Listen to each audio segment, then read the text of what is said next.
नमस्कार, स्वागत है आपका जीके मंत्रा के इस ऑनलाइन लर्निंग प्लेटफॉर्म पर। आज हम लोग फिर से करने वाले हैं एसएससी जीडी के कुछ महत्वपूर्ण मुहावरे जो हमारे एग्जाम में अक्सर पूछे गए हैं।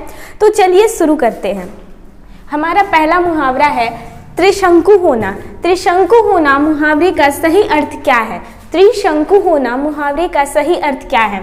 अधर में लटकना, इधर उधर होना, सब जगह रहने वाला, या फिर संकालु होना। त्रिशंकु होना, तो त्रिशंकु होना उसको कहते हैं जो बीच में ही लटक जाए। पहले त्रिशंकु होना मुहावरे का सही अर्थ होता है अधर में ही लटक जाना, यानी कि बीच में ही लटक जाना, आसमान और धरती के बीच में ही लटक जाना। जैसे हम बोलते हैं कि उसने ज़्यादा वेतन के कारण ये नौकरी छोड़ दी, लेकिन उसके बाद उसे कोई नौकरी नहीं मिली, यानी वह त्रिशंकु हो गया, यानी कि बीच में ही लटक गया, अपने का कोई अंतिम अपनी स्थिति तक नहीं पहुंच पाया। तो त्रिशंकु होना मुहावरे का सही अर्थ होता है अधर में लटकना, यानी आसमान और धरती के बीच में ही लटक जाना, यानी कि बीच में ही रह जाना, बीच में ही रह जाना, अधर में लटकना। त्रिशंकु होना मुहावरे का सही अर्थ है अधर में लटकना। इसके बाद देखते हैं कुछ और अपने मुहावरों को।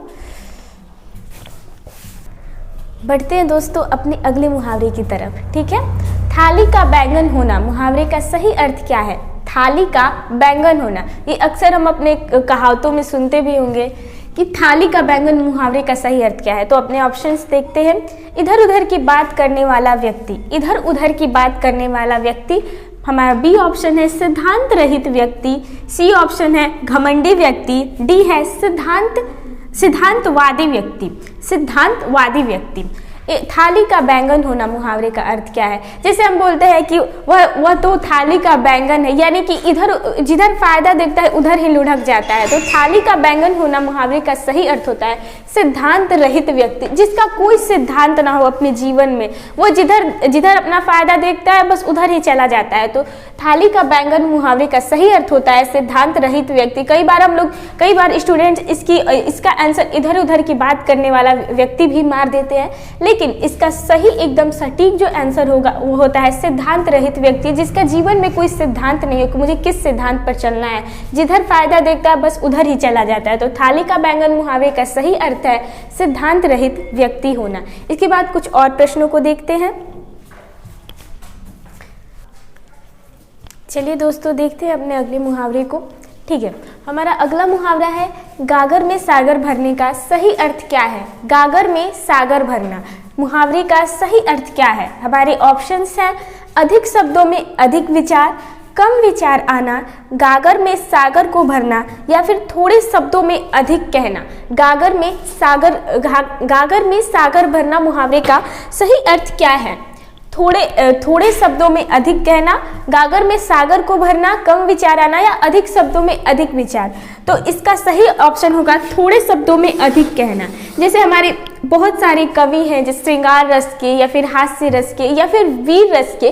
तो वो जो कवि होते हैं थोड़े ही शब्दों में अपनी बातों को ऐसे कहते हैं, जैसे कि हमारी थोड़े ही शब्दों में अपनी बातों को ऐसे कहते हैं जिससे हमें बहुत अधिक प्रभाव पड़ता है, यानी कि थोड़े ही शब्दों में बहुत कुछ अधिक कह जाना जिससे लोग प्रभावित हो। तो गागर में सागर भरना मुहावरे का सही अर्थ होता है थोड़े शब्दों में अधिक कहना। देखते हैं दोस्तों इसके बाद कुछ और प्रश्नों को। चलिए दोस्तों इसके बाद देखते हैं हमारा अगला प्रश्न है टेढ़ी खीर मुहावरे का सही अर्थ क्या है? टेढ़ी खीर मुहावरे का सही अर्थ क्या है? हमारे एग्जाम में मुहावरे अक्सर पूछे जा रहे हैं, तो हम लोग ये सब मुहावरे को ध्यान में रखिए जिससे एग्जाम में अच्छा कर पाए। तो टेढ़ी खीर मुहावरे का सही अर्थ क्या है? असंभव कार्य, खीर खराब होना, कार्य का बहुत कठिन होना, या फिर टेढ़ी खीर होना। ठीक है, तो टेढ़ी खीर होना मुहावरे का सही अर्थ क्या होता है? तो कई बार स्टूडेंट्स पहले नंबर तो ये दो जो ऑप्शंस हैं ये तो ऐसे ही कट गया, खीर खराब होना या फिर टेढ़ी होकर खीर खाना।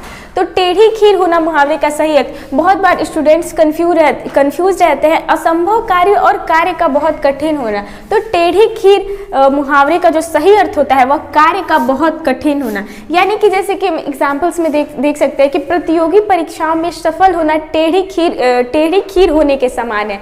यानी कि प्रतियोगी परीक्षाओं में सफल होना टेढ़ी खीर होने के समान है। यानी कि कार्य तो बहुत कठिन है लेकिन ऐसा नहीं है कि वह हो नहीं सकता, यानी कि असंभव कार्य नहीं नहीं है। तो टेढ़ी खीर होना मुहावरे का जो सही अर्थ होता है वह कार्य का बहुत कठिन होना है। टेढ़ी खीर मुहावरे का सही अर्थ क्या होगा?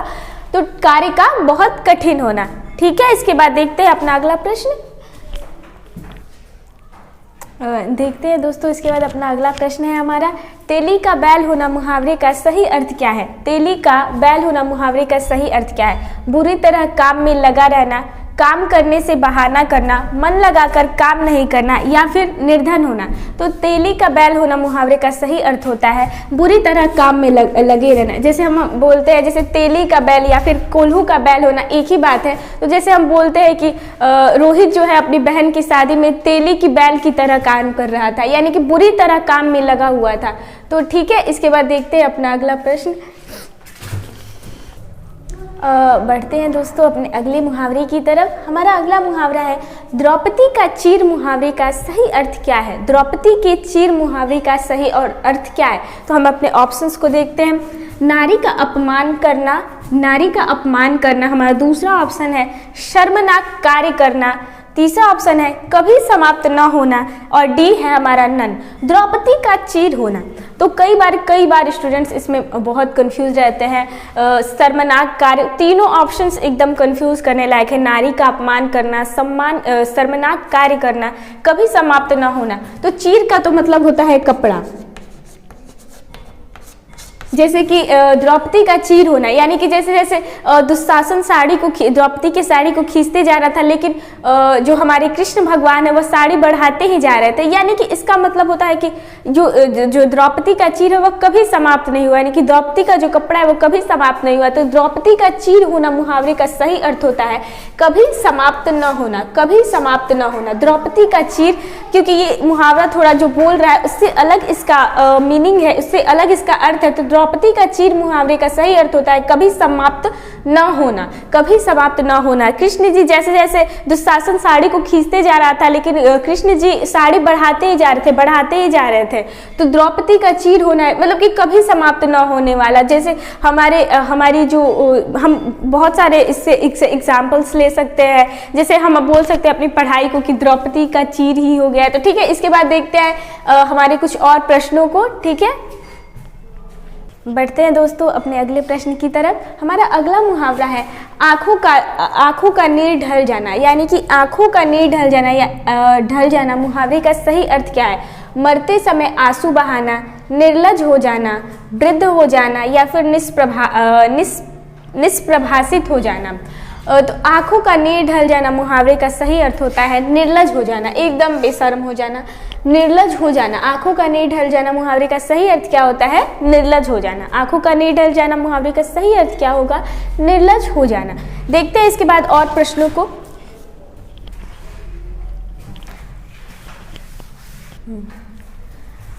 चलिए दोस्तों, इसके बाद देखते हैं हमारा अगला मुहावरा क्या है। तो हमारा अगला मुहावरा है जूतिया चटकाना। जूतिया चटकाना मुहावरे का सही अर्थ क्या होता है? जूतिया चटकाना मुहावरे का हमारा सही अर्थ क्या होता है? तो अपने ऑप्शंस देखते हैं। नुकसान करना, बेकार या बेरोजगार घूमना, सी ऑप्शन है जूतिया पटकना, या फिर हमारा डी ऑप्शन है नन। तो जूतिया चटकाना मुहावरे का सही अर्थ क्या होता है? जैसे हम अक्सर बोला करते हैं कि उसने एमए करने के बाद भी अब वह जूतिया चटकाता फिर रहा है, यानी कि बेकार बेरोजगार घूम रहा है, नौकरी की तलाश में घूम रहा है। तो जूतिया चटकाने का मुहावरे का सही अर्थ होता है बेकार बेरोजगार घूमना, यानी कि हमारे पास वो क्षमता होते हुए भी हम अपने अनुसार की कार्य को नहीं कर पा रहे, यानी कि अपने अनुसार कार्य की तलाश में है, यानी कि जूतिया चटका रहे हैं। बेकार बेरोजगार काम करना या फिर व्यर्थ इधर उधर घूमना। ठीक है, व्यर्थ इधर उधर घूमना। तो ऐसे ही मुहावरे, इन सभी मुहावरे से अपन मान लगा सकते हैं कि हमारे एग्जाम का लेवल क्या है, वो कैसे किस प्रकार के प्रश्न आने वाले हैं। तो ठीक है, इसके बाद कुछ और मुहावरे को देखेंगे। Comment note. चलिए दोस्तों, बढ़ते हैं अपने अगले प्रश्न की तरफ। ठीक है, हमारा अगला प्रश्न है कि आटे यहाँ पे होगा दाल, आटे दाल का भाव पता चलना। आटे दाल का भाव मालूम होना मुहावरे का सही अर्थ है। आटे दाल का भाव मालूम होने मुहावरे का सही अर्थ है। आटे और दाल का भाव बताना, महंगाई का बढ़ना, कठिनाई का ज्ञान होना या फिर परिस्थिति से भागना।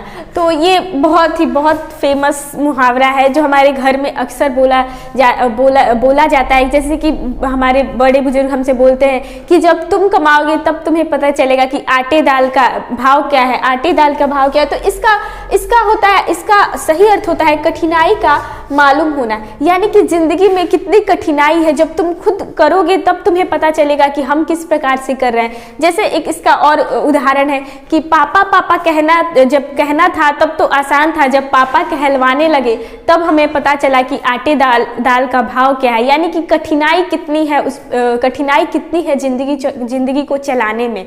जैसे कि हम अपने पापा से डायरेक्ट बोलते हैं 500 रुपया दीजिए, कुछ नहीं, कम या ज़्यादा कुछ नहीं, बस 500 रुपया दीजिए तो दीजिए। वो किस प्रकार से ला रहे हैं वो उन्हीं को पता है। तो वो बोलते हैं कि तुम जब कमाओगे तब तुम्हें पता चलेगा कि क्या है जिंदगी की स्थिति।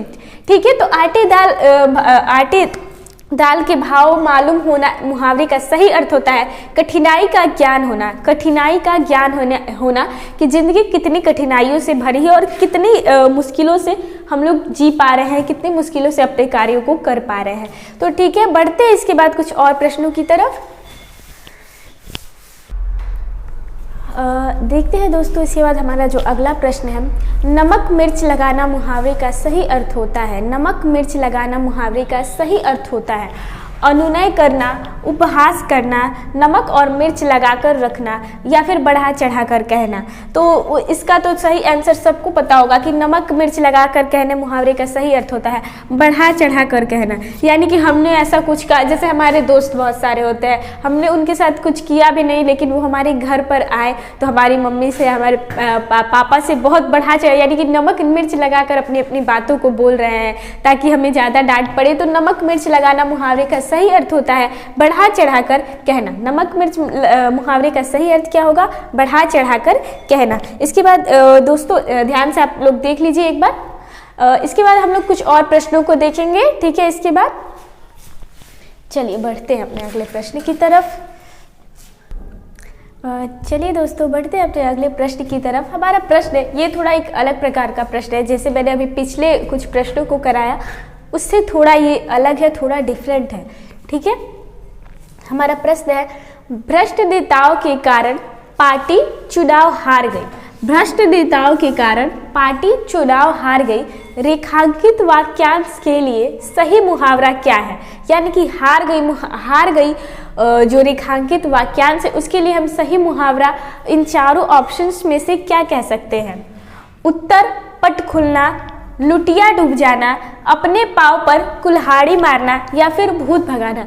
तो सबसे पहले आप सब खुद से इसका आंसर देने का प्रयास कीजिए, कोशिश कीजिए। इसके बाद मैं आप लोग को बताती हूँ।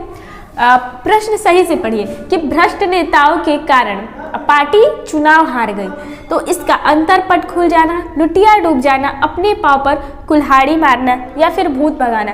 तो सबसे पहले तो ये हमारे दो ऑप्शंस, अंतर पट खुल जाना और भूत भगाना, ये दो ऑप्शंस तो सीधे कट जाते हैं। उसके बाद आता है अपने पाँव पर कुल्हाड़ी मारना। अपने पाँव पर कुल्हाड़ी मारने का मतलब होता है कि खुद से ही अपनी काम को खराब कर देना, खुद से ही अपने काम को खराब कर देना। लेकिन यहाँ पर हमारे प्रश्न में कह रहा है कि भ्रष्ट नेताओं के कारण, यानी अपने कारण नहीं, दूसरे भ्रष्ट नेता, जो हमारे भ्रष्ट नेता है उनके कारण पार्टी चुनाव हार गई। किनके कारण? हमारे भ्रष्ट नेताओं के कारण पार्टी चुनाव हार गई। तो अपने पाँव पर कुल्हाड़ी मारना इसका नहीं होगा, क्योंकि खुद से ही हमने नहीं किया, हमारे भ्रष्ट नेताओं के कारण। तो इसका जो सही आंसर हो जाएगा वह हो जाएगा लुटिया डूब जाना। इसका सही आंसर क्या हो जाएगा? लुटिया डूब जाना। अक्सर बोलते हैं हमारी तो लुटिया ही डूब गई, यानी कि खुद के हमारी लुटिया ही उसने डुबा दी, यानी कि हमारे काम को खराब कर दिया, यानी कि हम हार गए। ठीक है, देखिए ऐसे भी प्रश्न हमारे एग्जाम्स में पूछे जा रहे हैं। तो आज के लिए बस इतना ही रहने देते हैं। बहुत कम समय बच गया है सबकी एग्जाम में। तब तक के लिए I hope you all enjoy this video. Please like, share and subscribe to this channel. Thanks for watching.